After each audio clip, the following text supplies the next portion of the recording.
أعوذ بالله من الشيطان الرجيم.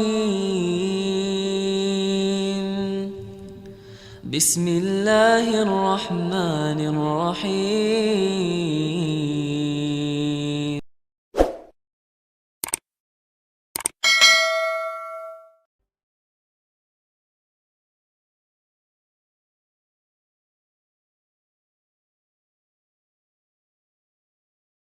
Bismillahirrahmanirrahim. Assalamualaikum warahmatullahi wabarakatuh.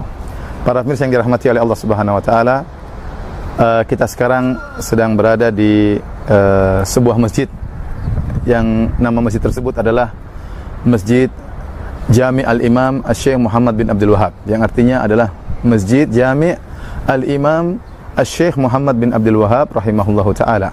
Suatu nama yang tidak asing bagi kita, bahkan kaum muslimin di tanah air, yaitu yang kata orang adalah Wahabi, ya.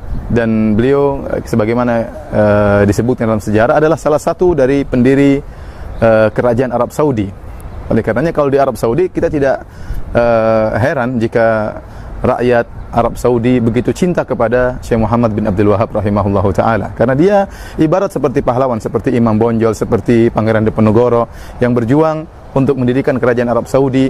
Dan kita bisa lihat bagaimana sekarang hasilnya kerajaan yang luar biasa yang menegakkan syariat Islam, ya. Kemudian bagaimana bisa melayani kaum muslimin dalam haji dan umrah, ya, yang bangga dengan keislamannya. Namun tentunya tidak luput dari kekurangan-kekurangan dan kesalahan-kesalahan, tetapi secara umum kerajaan Arab Saudi adalah kerajaan yang paling maju dalam menerapkan syariat Islam. Yang antiknya, masjid ini yang sedang pemirsa lihat bukan di Arab Saudi. Saya sekarang sedang berada di kota Doha, di negara Qatar, ibu kota negara Qatar, ya. Dan ternyata masjid ini, Masjid Syekh Muhammad bin Abdul Wahhab rahimahullahu taala, adalah masjid negaranya Qatar, masjid kebanggaannya orang-orang Qatar, diresmikan oleh Raja Qatar. Kemudian yang uniknya juga masjid ini, kalau para pemirsa sempat berkunjung ke sini, ternyata yang mengunjungi masjid ini bukan cuma orang-orang Islam, banyak turis-turis, ya, orang-orang non-muslim, orang-orang kafir, mereka datang untuk melihat masjid ini. Namun jika wanita datang ingin masuk masjid, maka disediakan jilbab untuk dipakai oleh mereka, dan jika mereka hendak masuk melihat masjid, maka dipersilahkan. Ya, ternyata nama Syekh Muhammad bin Abdul Wahhab rahimahullahu taala bukan cuma harum di kerajaan Arab Saudi, tapi juga ternyata harum di negara Qatar, negara yang lain. Kenapa? Karena tentunya tatkala mereka membangun masjid dengan nama Syekh Muhammad bin Abdul Wahhab rahimahullahu taala, menunjukkan mereka merasa Syekh tersebut punya jasa, ya. Syekh tersebut punya jasa terhadap negara yang lain selain negara Arab Saudi. Mungkin dari sisi keagamaan, ya, mereka mengenal sunnah Nabi SAW, mereka mengenal indahnya ajaran-ajaran yang diserukan oleh Syekh Muhammad bin Abdul Wahhab rahimahullahu taala, dan kita tahu bahwasanya Syekh Muhammad bin Abdul Wahhab rahimahullahu taala tidak menyerukan kecuali di atas Al-Qur'an dan sunnah Nabi SAW dan pemahaman para sahabat. Dan dia juga tentunya tidak maksum, dia punya kekurangan, ya. Wajar sebagaimana ulama-ulama yang lain punya kesalahan, ya. Namun yang ingin saya sampaikan pada kesempatan kali ini, ya, betapa banyak, ya, suara-suara sumbang yang menjelek-jelekan Syekh Muhammad bin Abdul Wahhab rahimahullahu taala, menggambarkan bahwasanya beliau adalah seorang yang sangat sangar, yang sangat membenci kaum muslimin yang lain, yang sangat suka mengkafirkan kaum muslimin yang lain, ya. Dan suara-suara sumbang tersebut berlanjut hingga saat ini. Betapa banyak dai-dai yang menyeru kepada sunnah dituduh sebagai orang-orang yang suka mengkafirkan kaum muslimin, yang suka seakan-akan hobi untuk menumpahkan darah kaum muslimin. Dan ini semua adalah kedustaan yang sangat nyata, ya. Kita lihat Arab Saudi, ya, yang dengan jelas-jelas negaranya didirikan oleh Syekh Muhammad bin Abdul Wahhab rahimahullahu taala, ya, ternyata negara yang sangat ramah, melayani jamaah haji, melayani jamaah umrah. Apakah ada jamaah umrah ke sana datang kemudian ketakutan, takut dikafirkan, takut dibunuh, takut ditumpahkan darah? Enggak benar. Bahkan bagaimana kerajaan Arab Saudi sering memberikan bantuan kepada kaum muslimin di tanah air, di Aceh, di mana-mana, ya, tanpa memandang mereka mazhabnya apa, dibantu. Ini kaum muslimin mereka bantu, bukan cuma Indonesia yang dibantu, di Palestina dibantu, di Suriah dibantu. Padahal berbeda mungkin pemahamannya. Ya, kalau mereka mengkafirkan, ngapain bantu orang kafir? Ngapain Arab Saudi bantu orang kafir? Ngapain Arab Saudi bantu orang Yaman? Secara mazhab berbeda, tapi ternyata mereka menganggap seluruhnya adalah kaum muslimin yang harus dibantu. seluruh kaum muslimin yang harus dibantu, baik di Yaman maupun di Suriah maupun di Palestina dan bahkan juga di tanah air kita yang kita cintai, tanah air Indonesia. Demikian juga lihat negara Qatar yang mereka rakyatnya mungkin berpemahaman seperti pemahaman Syekh Muhammad bin Abdul Wahab rahimahullahu taala, ternyata juga tidak mengkafir-kafirkan orang datang ke sini, bahkan turis kafir saja boleh ke sini. Ya, turis kafir saja boleh di sini. Kalau seandainya mereka sangar dalam mengkafirkan kemudian suka menumpahkan darah, ngapain biarkan turis ada datang pada berdatangan ke masjid yang penuh berkah ini.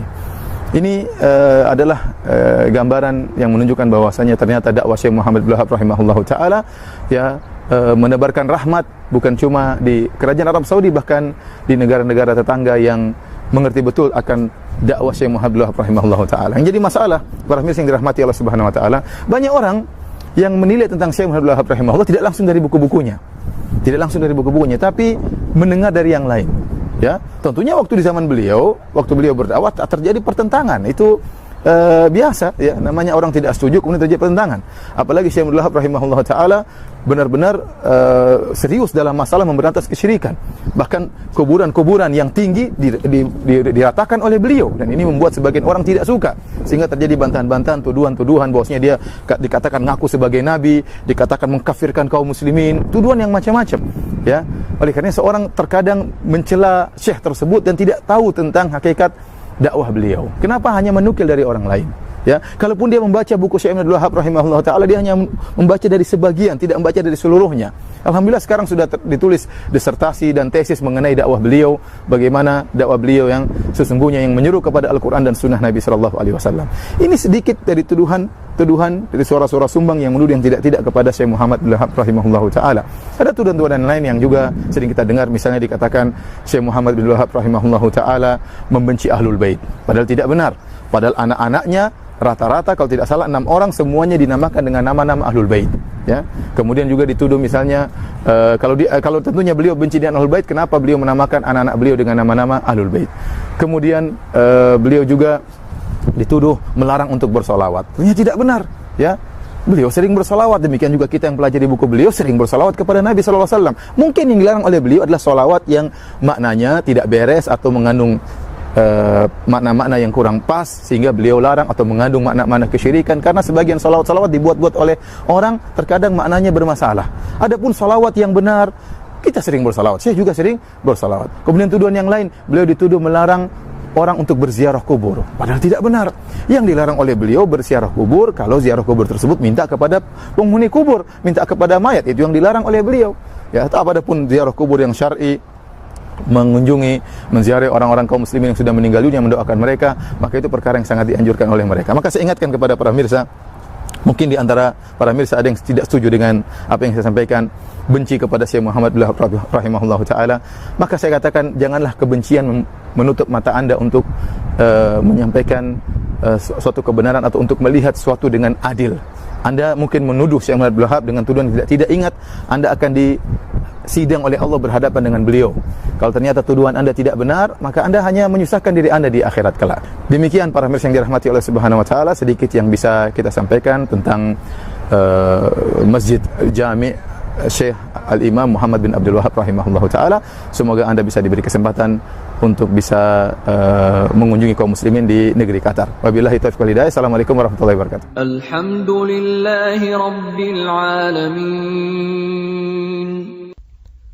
Segala puji bagi Allah, Tuhan seluruh alam.